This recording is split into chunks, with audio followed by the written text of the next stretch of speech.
Well, we realized there was really an unmet need for patients with end-stage heart failure in this area.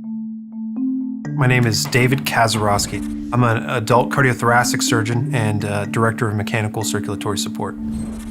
Early on in the course of heart failure, there's no question that medicines are the treatment. But as heart failure advances, people's symptoms can progress despite the use of medicines.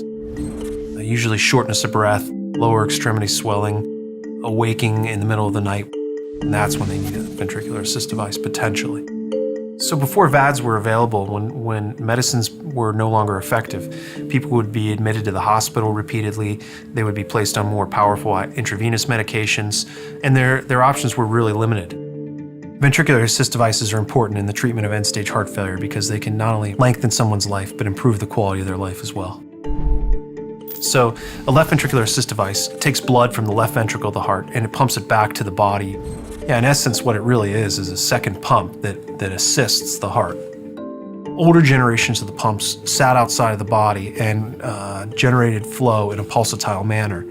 These continuous flow pumps are generally smaller and implantable. They sit inside the body and the blood is pumped continuously. The procedure generally takes a couple of hours. The patient would go to the operating room, they'd undergo a general anesthetic. We'd make an incision generally in the front of the chest through the breastbone called a median sternotomy. The heart's exposed. They're placed on the heart-lung bypass machine or cardiopulmonary bypass. At that point in time, what we typically would do is attach the pump to the apex of the left ventricle, the major pumping chamber of the heart. Then the device is connected and the outflow graft is typically sewn to the ascending aorta. That provides blood flow back to the body.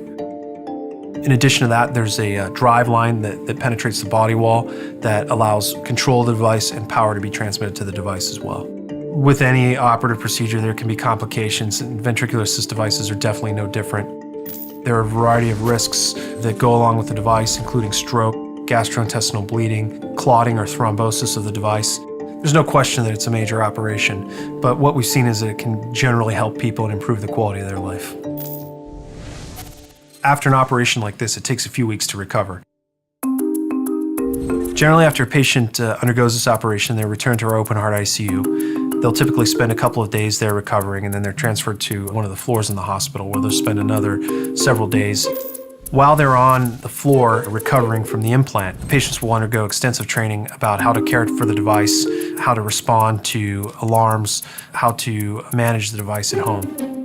After that, they can be transferred either to a rehab facility or home, depending on how they're doing. Undergoing a left ventricular assist device is definitely a change for many people. There's no question that it can be difficult for some people, but in general, people are fairly receptive to it. They understand that it's a life-saving technology and it generally improves the quality of their life as well.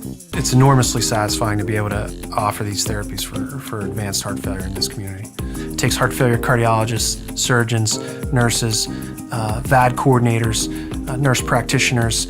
We really have a phenomenal group of people that are truly committed to taking care of these patients, and they do a great job at it. We want to provide the most advanced therapies that are available to people in this region, and we're committed to doing that.